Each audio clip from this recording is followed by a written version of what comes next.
अस्सलामुअलैकुम। जगादो में आपको खुशामदीद कहता हूँ। आज लाहौर के इलाके जौहर टाउन में एक धमाका हुआ। इस धमाके का महसूस ये होता है कि असल टारगेट हाफिज़ सईद की फैमिली को मारना था। हाफिज़ सईद साहब के घर के करीब ये धमाका हुआ। इस धमाके में अब तक 3 कीमती जानें ज़ाया हो चुकी हैं, 3 अफराद शहीद हुए हैं और मुतअद्दिद अफराद अभी सीरियस इंजरी का शिकार हैं और शहीद होने वालों की तादाद में इजाफ़ा हो सकता है। इस धमाके की टाइमिंग बहुत इम्पॉर्टेंट है। एक ऐसे वक्त में हाफिज़ सईद की फैमिली को टारगेट करने की कोशिश की जा रही है जब पाकिस्तान FATF की ग्रे लिस्ट से निकलने के करीब है। बल्कि पाकिस्तान ये क्लेम कर रहा है कि पाकिस्तान ने FATF के तमाम 27 नुकात पर मुकम्मल अमल दरामद कर लिया और अब कोई ऐसी वजह नहीं है जिसकी बुनियाद पर पाकिस्तान को ग्रे लिस्ट के अंदर रखा जाए FATF की। इसके साथ साथ जिस वक्त ये धमाका हुआ उस वक्त वज़ीर आज़म इमरान खान ISI के हेडक्वार्टर में मौजूद थे और एक ऐसे इजलास की ब्रीफिंग हो रही थी जिसमें पाकिस्तान की जो सिक्योरिटी सिचुएशन है अफ़गानिस्तान के हवाले से और कश्मीर के अंदर जो चेंजेस आ रही हैं उसके ऊपर एक बड़ी सीरियस ब्रीफिंग चल रही थी। तो उस ब्रीफिंग को भी एक तरह से टारगेट करने की कोशिश की गई है।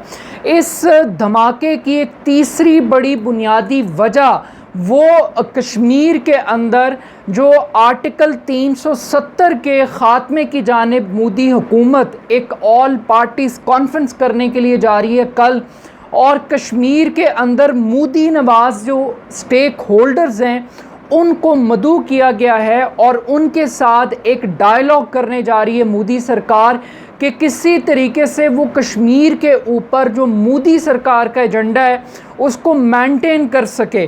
तो ऐसी सिचुएशन के अंदर एक मर्तबा फिर हाफिज़ सईद साहब का जो एलिमेंट है जो कि भारत के अंदर बहुत बिकता है और मोदी सरकार ने एक मर्तबा फिर जो लश्कर तैयबा हो, फलाह इंसानियत हो, ये जमात दावा का जो कॉन्सेप्ट है उसको एक्सप्लॉइट करने की कोशिश की है।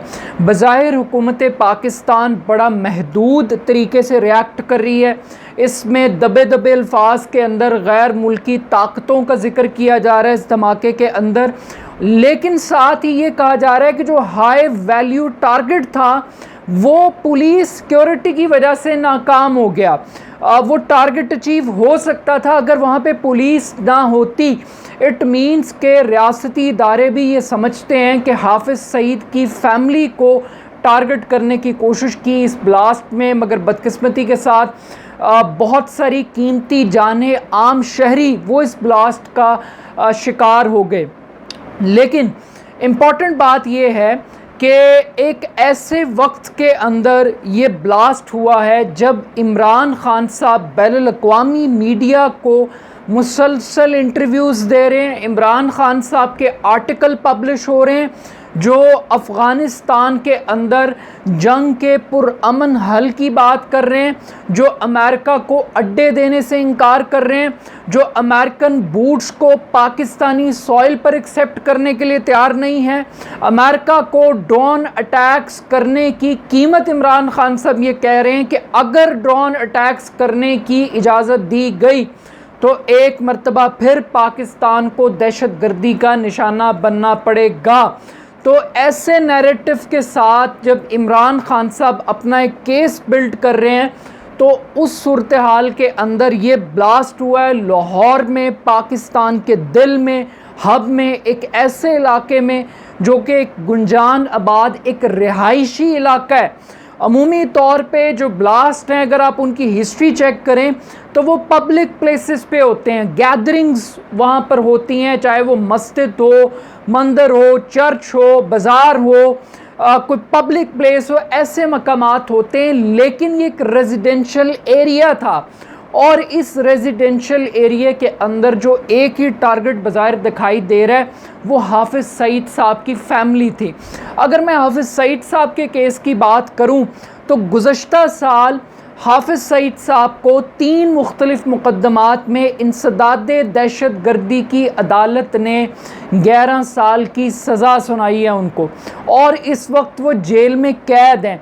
हाफिज़ सईद साहब के हवाले से वो एक स्ट्रॉन्ग पॉइंट ऑफ व्यू रखते हैं कश्मीर की आज़ादी के हवाले से, जिहाद के हवाले से।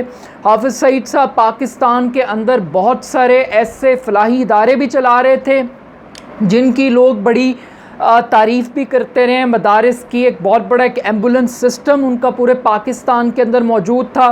पाकिस्तान के अंदर जब भी कभी कोई कुदरती आफात आती थी, कोई ज़लज़ला, कोई सैलाब, कोई ऐसी चीज़, हाफिज़ सईद साहब अवेलेबल होते थे, उनके रज़ाकार अवेलेबल होते थे।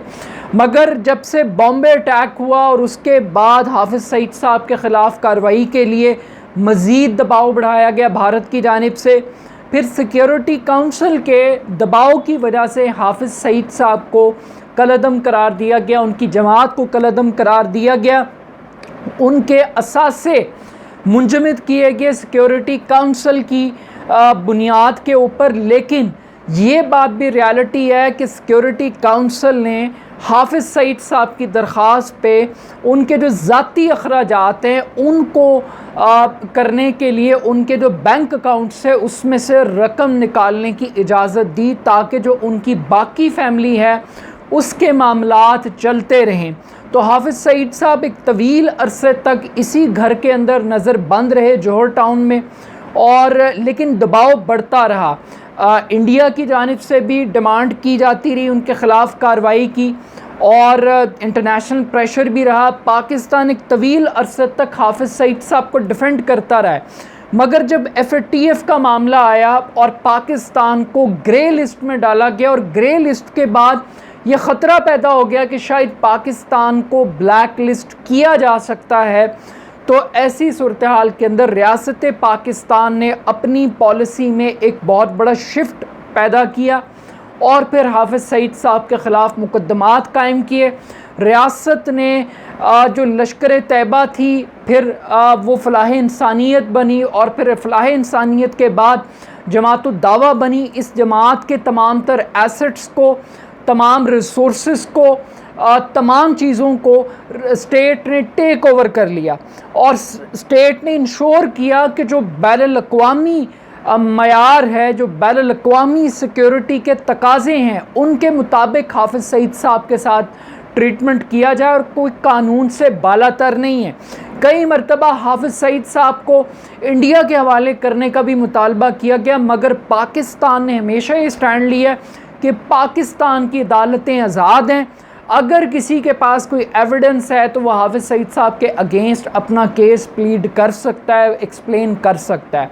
But at the end of the day कि ये जो आज का धमाका है, इसकी सबसे बड़ी इम्पॉर्टेंस FATF की ग्रे लिस्ट में से पाकिस्तान का निकाले जाने का फ़ैसला जो एक्सपेक्ट किया जा रहा है, उसकी राह में रुकावट डालने की कोशिश की गई है।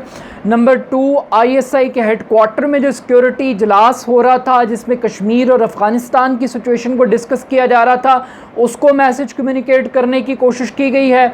नंबर 3, इमरान खान साहब जो मुसलसल एक स्टांस ले रहे हैं बैनुल-अक़वामी न्यूज़पेपर्स के अंदर, आर्टिकल्स में, मीडिया के ऊपर, वॉर एंड टेरर के ख़िलाफ़, अमेरिकन बेसिस को, पाकिस्तानी बेसिस को टेक ओवर करने के ख़िलाफ़, और ड्रोन अटैक्स की जो मुखालफत कर रहे हैं, उसका भी एक रिएक्शन आप इसको कह सकते हैं।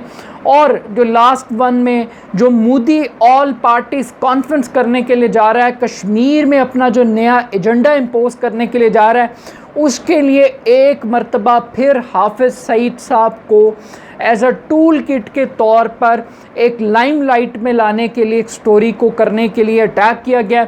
लेकिन रियासत के लिए एक इम्पॉर्टेंट मैसेज ये है कि हाफिज़ सईद साहब की सिक्योरिटी को यकीनी बनाया जाए, उनका जो फेयर ट्रायल का हक़ है उसको यकीनी बनाया जाए, और जो कायदा और कानून है रियासत का, वो जो भी कहता है उनके मुतालिक, जो भी सबूत उनके ख़िलाफ़ हैं या उनके हक़ में हैं, वो कानून तय करे अपना रास्ता। अदालतें पाकिस्तान की आज़ाद हैं, अगर उन्होंने कोई कानून तोड़ा है तो उसकी उनको सज़ा मिलनी चाहिए।